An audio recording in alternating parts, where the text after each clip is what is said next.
Additifs concernant l'Orient et l'Occident.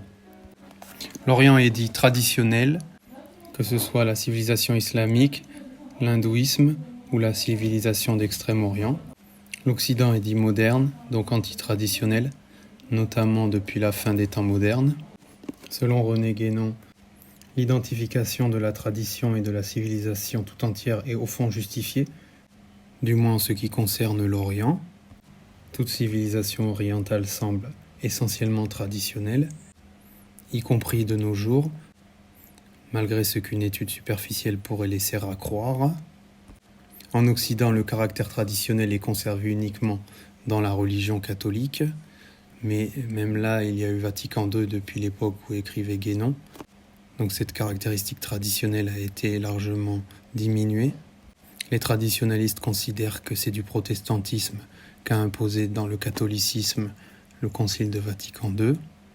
Les institutions sociales, c'est-à-dire celles qui font vivre les hommes au quotidien, par-delà les étiquettes, pour pouvoir être dites traditionnelles, doivent être effectivement rattachées, comme à leur principe, à une doctrine qui le soit elle-même, que cette doctrine soit métaphysique ou religieuse, ou de toute autre sorte concevable. Nous viendrons dans une prochaine vidéo à la distinction entre la religion, la métaphysique et la tradition. Comme l'explique René Guénon, les institutions traditionnelles qui communiquent ce caractère à tout l'ensemble d'une civilisation ont leur raison d'être profonde dans leur dépendance, plus ou moins directe mais toujours voulue et consciente, par rapport à une doctrine dont la nature est dans tous les cas d'ordre intellectuel. Pour en revenir aux détails dans les trois grandes civilisations orientales, dans l'islam, la tradition présente deux aspects distincts. L'un est religieux, il s'attache directement aux institutions sociales.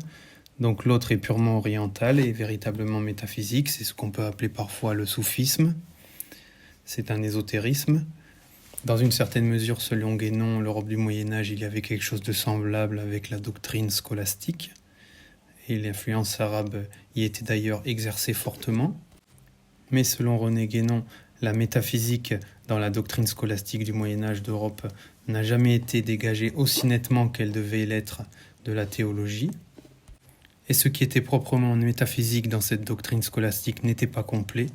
Il était soumis à certaines limitations inhérentes à l'intellectualité occidentale que René Guénon repère dès l'Antiquité gréco-latine. Dans l'Inde, on est en présence d'une tradition purement métaphysique dans son essence. Viennent s'y adjoindre comme autant de dépendances et de prolongements des applications diverses, soit dans la doctrine, soit dans l'ordre social.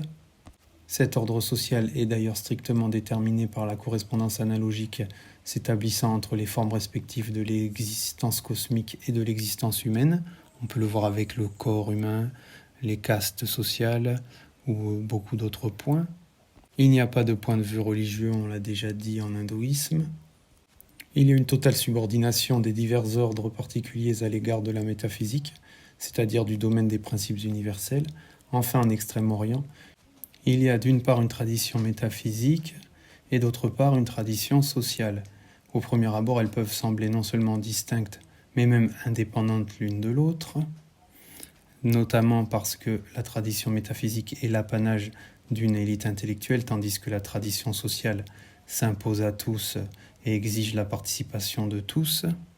Le taoïsme, c'est-à-dire la tradition métaphysique, est le développement des principes d'une tradition plus primordiale, contenue notamment dans le I Ching, selon René Guénon, et c'est cette même tradition primordiale qui a donné, d'une façon moins immédiate et en tant qu'application à un ordre contingent, les institutions sociales que l'on regroupe habituellement sous le nom de confucianisme. Ainsi, le taoïsme et le confucianisme, qui sont les deux aspects principaux de la civilisation extrême-orientale de la Chine, sont en continuité avec cette tradition primordiale dont l'expression idéographique fixée dès l'époque de Fo Hi est maintenue intacte à travers une durée de 50 siècles environ.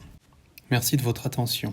Dans une prochaine vidéo, nous verrons ce qui distingue la forme religieuse, qui est spécialement adaptée à l'Occident, de la pensée métaphysique pure et aussi de la pensée philosophique au sens occidental de ce mot.